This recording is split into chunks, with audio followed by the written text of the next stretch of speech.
Hello everyone, this is Will from Ninja here, deciding to do an actual video using my phone's camera since I don't actually have a webcam. So, today's video is going to be a little different than my Xbox videos, and that is because I'm having a little bit of difficulty with my method of recording my Xbox videos. Now, I also decided over the new year to do something a little different. Not only I'll still be planning, hopefully, to get back into doing my Fallout series and continuing Dragon Age, and also responding to anyone else who happens to request one of my games that I show. Pardon me, I just had breakfast. Hopefully, one of the videos that people ask me to upload a little later on. Today's video is more for other hobbies that I'm interested in and what people may be interested in. Today we'll be talking about D&D, Dungeons and Dragons 5th edition, which is my favorite. I know some people prefer what's it called? Pathfinder, or an earlier edition of D&D. But for me, I was introduced during 5th edition, and I fell in love with it completely, because by the time you're level 20, every class feels ridiculously overpowered. From wizards being able to grant a wish, with some the DM can fuck you over if you don't phrase your wish properly. But today we're going to be reviewing. I'm not going to go back and do all the arcanas, just because it'll take a bit too long. Wizards of the Coast have been allowing players to playtest a couple of new shit, what they call unearthed arcanas. They did a complete rework of the Ranger. Some of the other classes got some new archetypes. This is the first time that I've seen them actually release a full brand new class, called the artificer. It's an interesting take. I'm after spending a good portion of last night reading through it. I even made a little dummy character and played him through a few scenarios.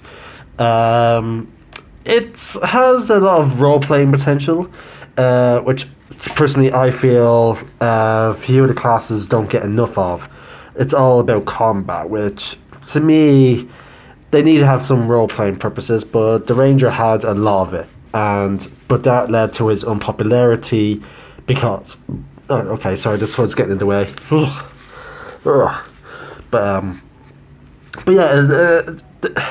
People didn't like that because their Ranger wasn't contributing to the combat of their team. So this feels like a nice roleplay character. Now, it does have combat. Don't get me wrong, it does have combat. What I find interesting, though, I'm have to look into the player handbook, and no class has this few spell slots. The Artificer gets 1 4th level, 3, this is by level 20 by the way, 1 4th, 3 2nd and 3rd, and then 4 1st, with no cantrips. So this class has very limited magic, and it's good because it's not what this class is about. This class does have magic, but the way your character fights is with magical items that he created or he got his hands on. Sorry, there's dust on my mask and I'm actually heavily allergic to dust, so that's why I'm sniffling. But okay. Now, first off, one of the first features of the Artificer is you start off with your specialization. Now there's two. There's the Gunsmith and the Alchemist. The Gunsmith is a little disappointing compared to some of the other homebrews, but it's still good. It's still very good. The Alchemist is where it really shines, for my opinion. But let's get down to some of their features, right? They get magic item analysis. Now, what this does is allows them to cast as a ritual, identify and detect magic, which is understandable because your character revolves around the study of magical items. So that is good. Tool expertise. You get your proficiency bonus is doubled for any check that you make with any tool proficiencies that you gain from this class. So for the gunsmith, it's blacksmithing and all that. Oh god, this mask. Oh, I should have taken my medicine. I just thought it would be cool to wear the mask for this video. Now, here's where it gets a bit weird. Wondrous invention. Now, when I first saw this, I thought it'd be a nice little handy feature for the group, because you can craft this stuff for the group. But it can't. You only get one of these objects at these appropriate moments of your level. At second level, you get either a bag of holding, a cap of water, which I have no idea what it does. Cap of water breathing. Okay, so it's like a hat that allows you to breathe water? Okay. Drift globe, goggles of night, sending stones. Now you get one of them when you reach second level. And then at fifth you get one either alchemy jug or whatever.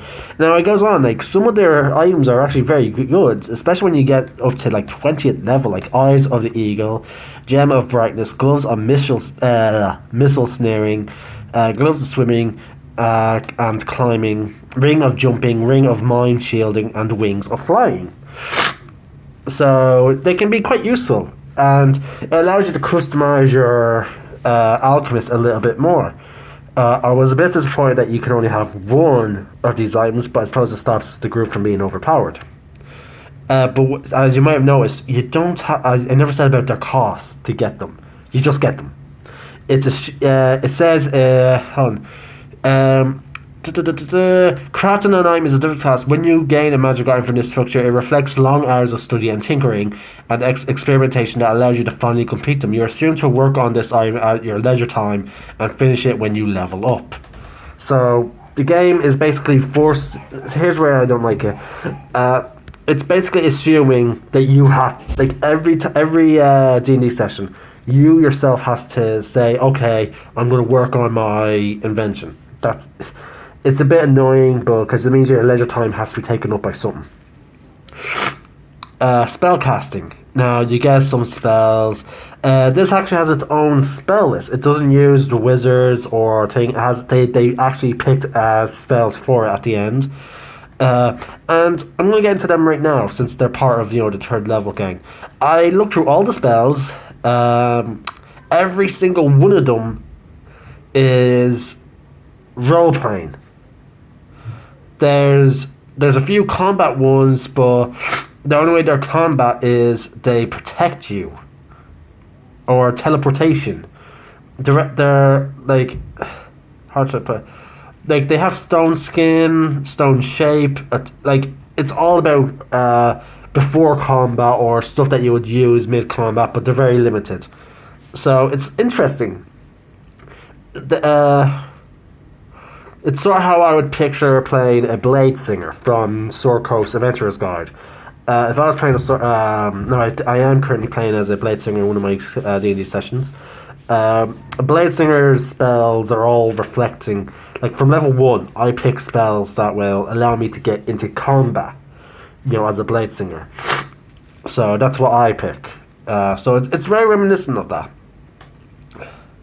So it's very interesting that they have that.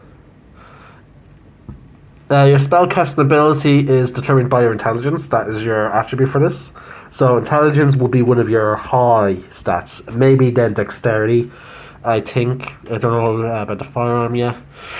You get a spellcasting focus, which is a bit odd considering the gun that you get with this class, but we'll get into that. Then at 4th level, you infuse magic. This is a handy little spell because what it means is that you're taking in an object. This can be a stone. It says inanimate object. Well, it says objects actually more specifically, but basically, you spend 1 minute casting any spell. It has to be a spell of one action. You cast it for 1 minute into the object, and then that you can use that object to cast the spells. Now, it even says you can hand these out to people. You can hand them out. For example, you can create a smoke bomb by putting fog cloud into a stone and then chucking it. But no, the spell has to be used within 8 hours. That is useful. But yeah, it's handy for trying to spread out your spells, your utility spells amongst your group.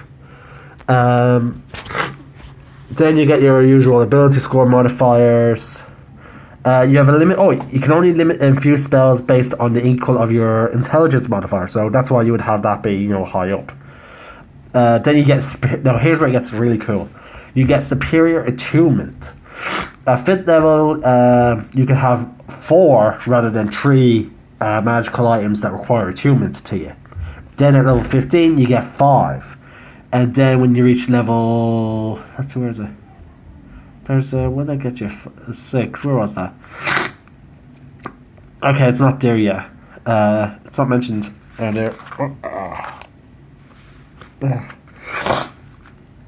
Oh god, I had to rub my nose.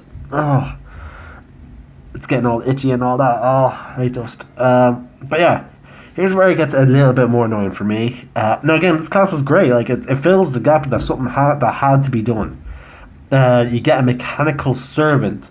Now this can be any select a large beast with a challenge rating of 2 or less. Okay, so there's a limit. It has to be a large and it has to be 2nd level. Oh, by the way, you make this creature. You don't tame it. So the creature gets its appropriate stats for its form, such as statistics and attacks and whatever. But here's what it gets as well. On top of its stats, it's a construct instead of a beast. So spells that would start. So basically, a lot of necromancy spells cannot be used on constructs. So that's handy. That means it does not apply to that creature. It can't be charmed. It's immune to poison damage and poisoned condition. It gains dark vision up to 60 feet if it doesn't already have it. So which means, again, as I said, that further points out that it does get its large creature abilities and stats and senses and all that. It understands the languages you speak, but it cannot speak. And if you're a target of a melee attack and that creature, and it's within 5 feet of you, 5 feet of the creature that it is hacking you, it can use its reaction to attack that creature. So again, it's supposed to be a bodyguard, but I can see people picking certain large beasts and sending it out into combat with your party. It gets its own initiative, so here's where it gets funny. It's a bit better than what the ranger gets. Now again, you get this at 6th level, so I understand. But yeah, it's a little bit better. But if it's killed, you have to repair it. It takes a while. There's at the end of the rest, long rest. So yeah, you have to spend 8 hours fixing it. Or you can build a whole new one for 8 hours each day for 1 week, spending 1000 GP. That's if it is completely destroyed. So it'll be up to the DM,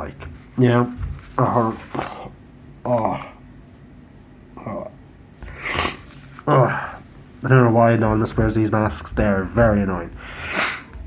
Yeah, but it's the only one I have, and I'd rather not, go all facey. I'm not pretty. I'm ugly. Okay. So I'll do artifice. This is it.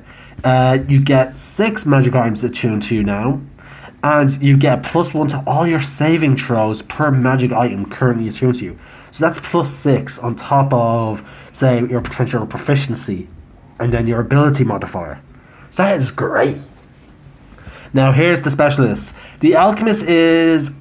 Now here's where Now the alchemist does have some interesting formulas that he uses. Like alchemist fire is a grenade, swift step draft is a drug that speeds you up, smoke stick, smoke bomb. You have a healing potion. You have you actually craft healing potions. They heal you for 1d8. Now here's where then you get an acid bomb, and then you get a concussion bomb, and then a tanglefoot bag, which is basically a tar bomb that you throw, and within 30 feet, enemies treat that as rough terrain, or they get stuck there. It's handy. But here's where I do not like this class, the alchemist, and it's the same. It's going to be the same case in the gunsmith. First, you get a free alchemist satchel, and this contains all the ingredients to make these. And it doesn't give you don't have to produce the materials. For example, the healing draft. Here's where it gets a bit OP. With the healing draft, you healing draft. As an action, you reach into your alchemist satchel and pull out a vial of healing liquid. No items required. No GP. You're just like, oh, here you go. Here's a potion. That's it. A creature can drink it as an action to regain 1d8 hit points. The vial then disappears, and once a creature regains hit points from this alchemist formula, the creature can't do so again until it finishes a long rest. If not, the vial content disappear after 1 hour. Now again, it does have a limitation. That being, each person can only have 1 potion of D8, per thing. No, but it gets stronger as you level up. So by 19 level, it's 10d8. And even then, let's look at a regular health potion. A health potion is 1d4 plus your Constitution modifier. So that can go up to as far as let's see here. How much is that? It actually goes up to 8. It actually goes up to 8 in most cases. It will go up to a maximum of 8 unless you raise your Constitution or you get a different potion. But yeah, this heals you no. In all fairness though, this is weaker than a regular health potion because this has no modifier. So if you roll a 1, you only get a 1. Whereas with a regular health potion, you depend on your it's 1d4 plus 4 I think actually. What was it for health potions? I must have used one a while back. Okay. It's 1d4 plus 4 I think. Yeah. So yeah, technically a regular health potion can heal you up to a maximum of 5. But it heals you a 5 minimum to 8. So technically a regular healing potion is still better. But this can be with health potions you have to dish them out with a group, whereas this has only the limit of 1 per person in your group. So you can be like there. And you still all have your health potions. So now other than that, the grenade, that's my only flaw with this class, is that the things that give you your items don't require you to produce anything. Oh god.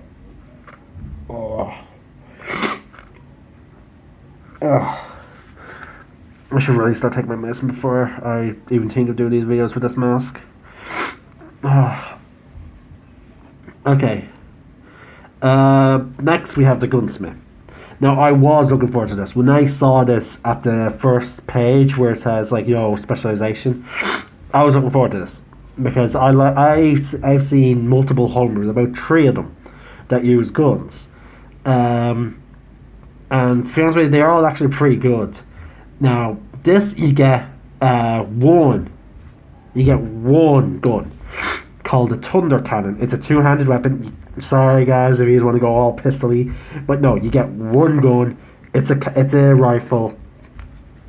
Now again, this is a different approach to being a gunsmith. Most gunsmiths are don't use magic at all. It's pure black powder.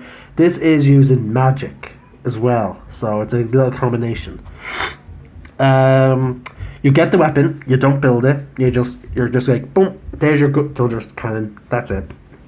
The cannon deals 2d6 piercing damage. There's no modifier. Its range is 150 to a maximum of 500. Now 8 hour for 3 days, 8 hours each day and expending 100 GP, you get back your gun. The arcane magazine is the exact same as the alchemist satchel.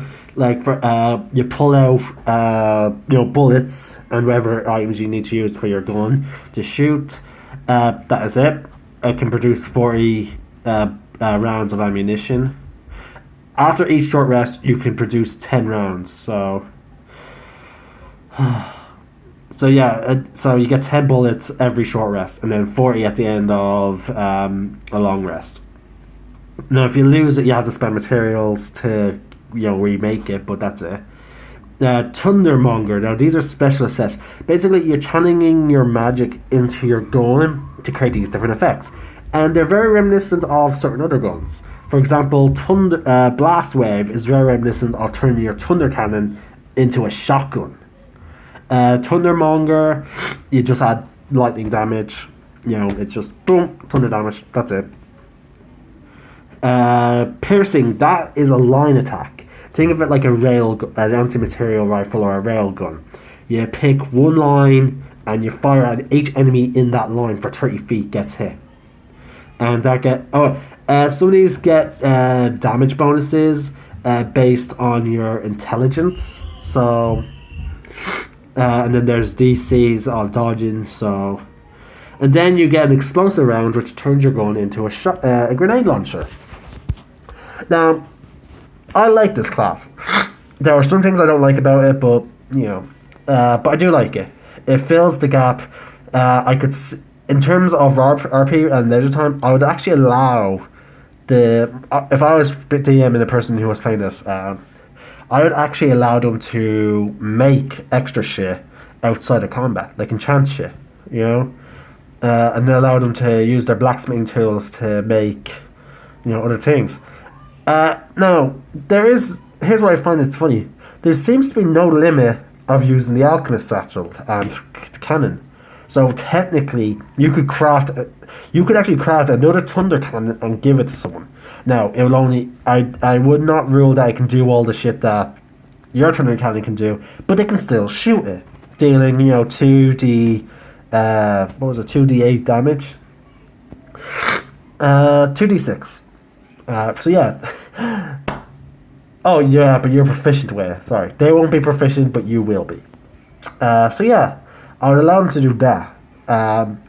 But other than that, I found it was a bit annoying that they took a more magical approach, and the fact that your thunder cannon is not as customizable compared to other homebrew classes. Like other homebrew classes allow you to craft pistols. I know one that even allows you to craft attachments like silencers and all that to like muskets, and it's very funny.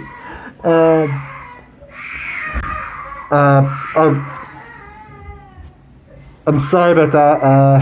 My little brother was that hurt himself or something. I'm gonna check on him. That is the end of my video. I would recommend this class.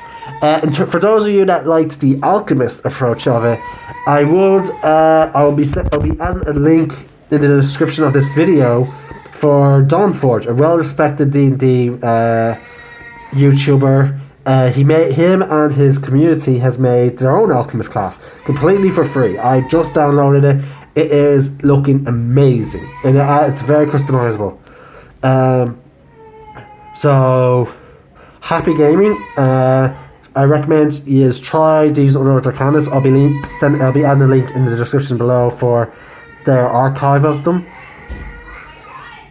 So happy gaming.